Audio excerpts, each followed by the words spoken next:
Janaína Pascoal, 2 minutos e meio para as suas questões. Obrigada, Excelência. Cumprimento a senhora presidente. Presidente, no início da fala de Vossa Excelência disse que 2015 foi um ano difícil em virtude da crise no exterior, sobretudo nos Estados Unidos. Eu gostaria de saber se Vossa Excelência poderia explicar por que o Chile, o Peru, o Paraguai, a Bolívia e o México cresceram, apesar desta mesma crise. Em que medida essa crise atingiu o Brasil e não atingiu estes países? Também gostaria de saber de Vossa Excelência por que não foram feitos cortes em 2014 e foi feito um corte histórico em 2015. Eu pergunto isso porque nós juntamos aos autos algumas matérias jornalísticas que mostram que o ministro Mantega teria aconselhado Vossa Excelência a fazer cortes em 2014 e que Vossa Excelência teria dito que não o faria porque isso prejudicaria a reeleição. E muitas testemunhas de defesa ouvidas nos autos confirmam que, comparando-se os cortes feitos em 2014 com os cortes feitos em 2015, os de 2015 são muito mais elevados. Então, gostaria de saber de Vossa Excelência por que estes cortes, que ao que tudo indica, eram necessários já em 2014, não foram feitos. E aí, até faço referência à fala do próprio ex-ministro Nelson, que disse que os cortes feitos em 2015 fizeram de 2016 um ano menos difícil. E ele mesmo reconheceu que, se tivessem sido feitos cortes em 2014, 2015 também não teria sido um ano tão problemático. Para finalizar, novamente cumprimentando Vossa Excelência, só queria fazer um registro por questão de justiça.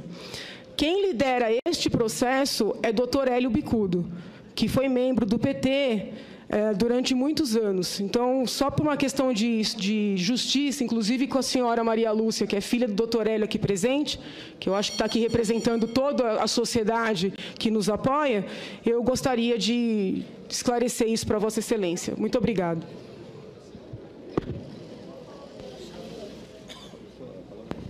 Sem gestos, por gentileza. Os outros. Senhora presidente.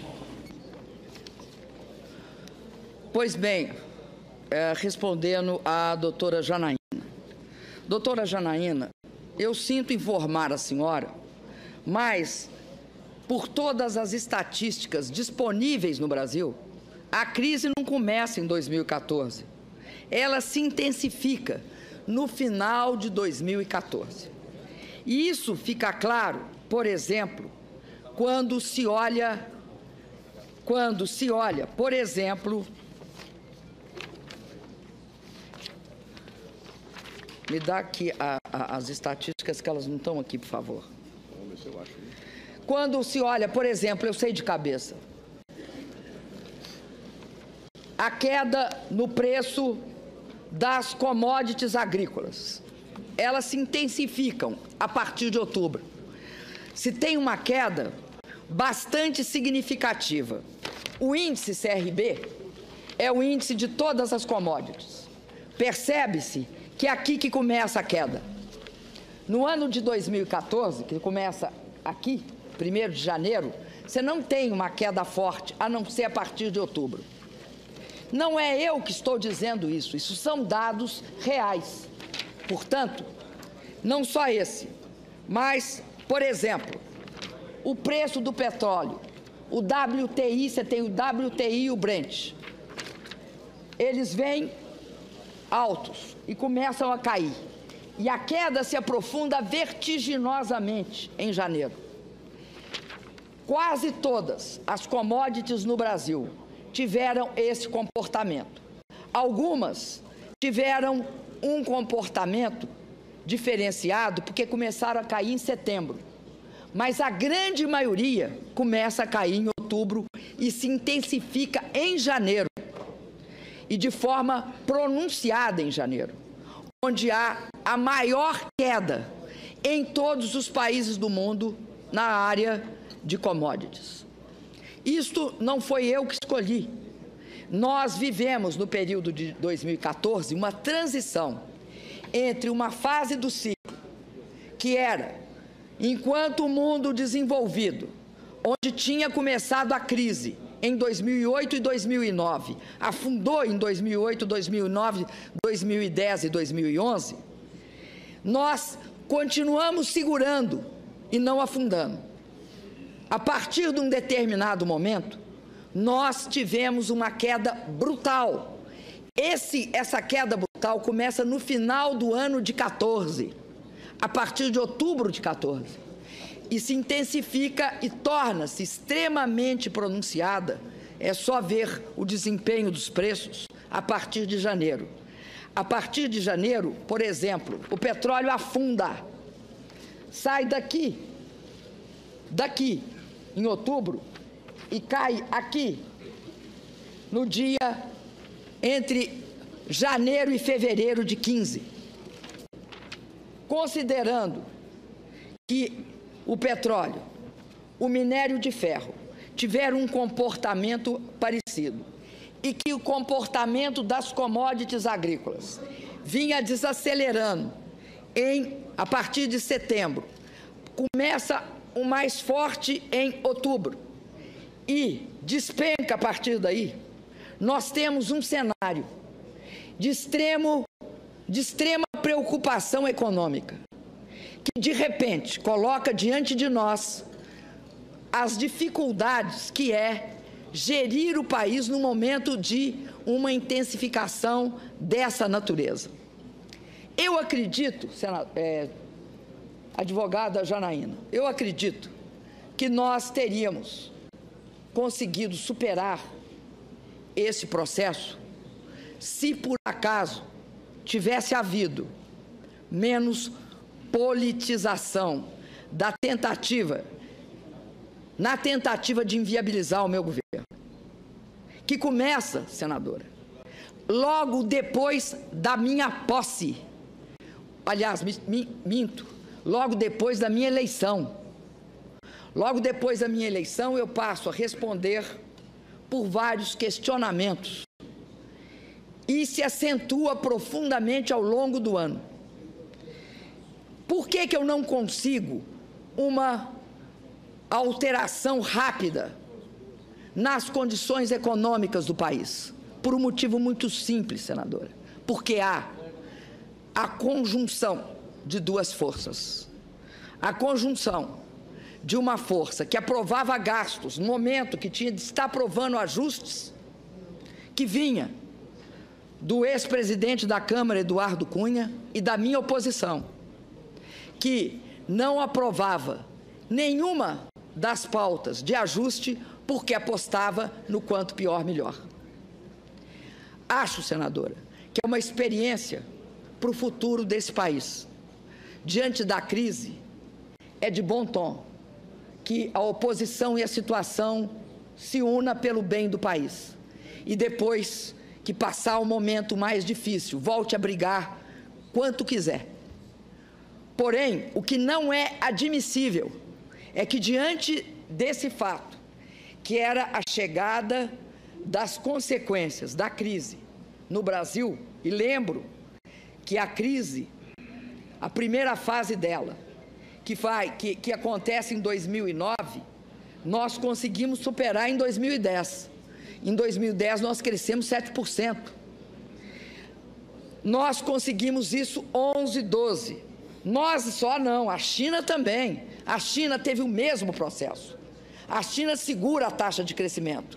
Vai despencar a taxa de crescimento da China na mesma hora que a nossa despenca. E ela passa de uma taxa de crescimento de 10% a 9,5%, 9%, para uma taxa de menos 7% hoje. Considerava-se uma taxa de menos 7% para a China um verdadeiro absurdo. Ninguém esperava que isso acontecesse. Então, há que entender esse processo. Ou se entende esse processo, ou nós vamos continuar fazendo mal para nós mesmos. E fazer mal para nós mesmos é nunca reconhecer que tem uma crise.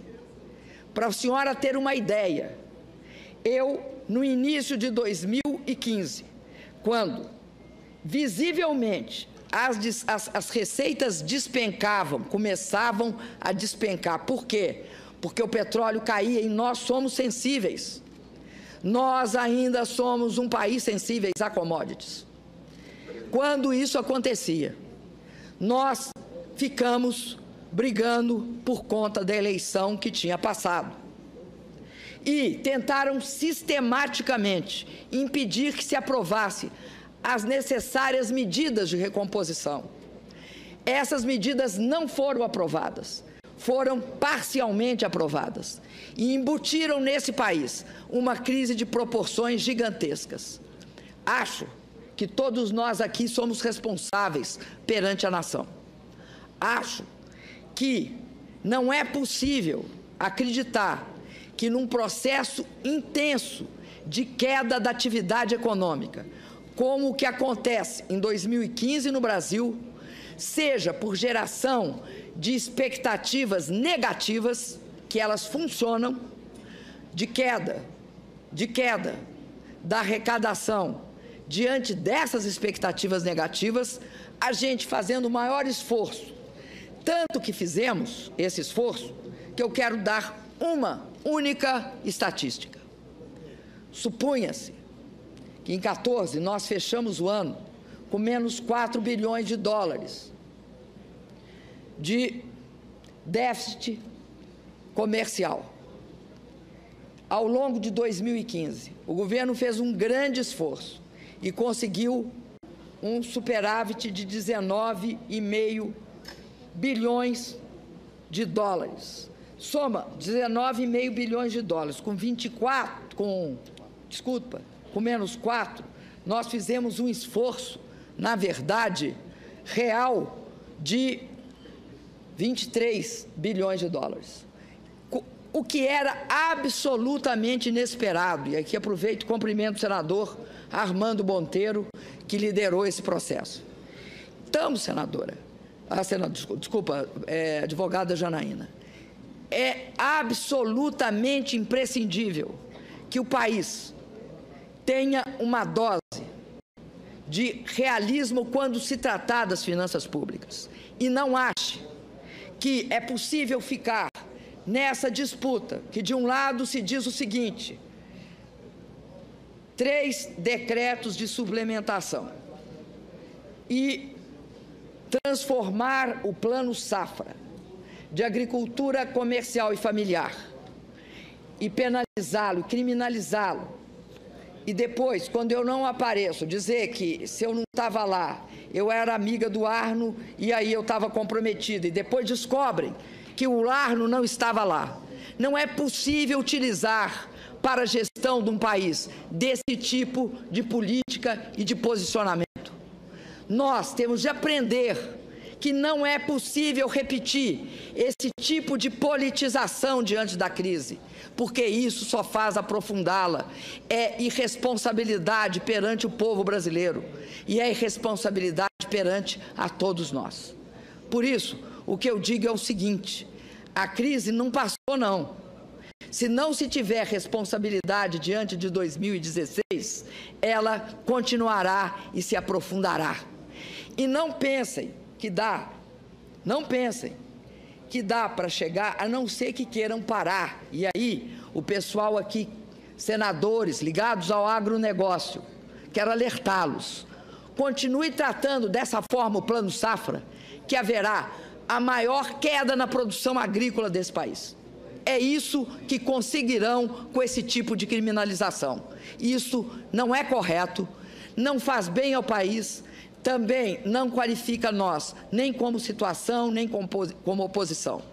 Tem momentos que nós temos de ter uma atitude proativa conjunta pelo bem do país. Agradeço a oportunidade que os senhores me deram. Sem aplausos, por gentileza. Sem aplausos, por gentileza. Martins Cardoso.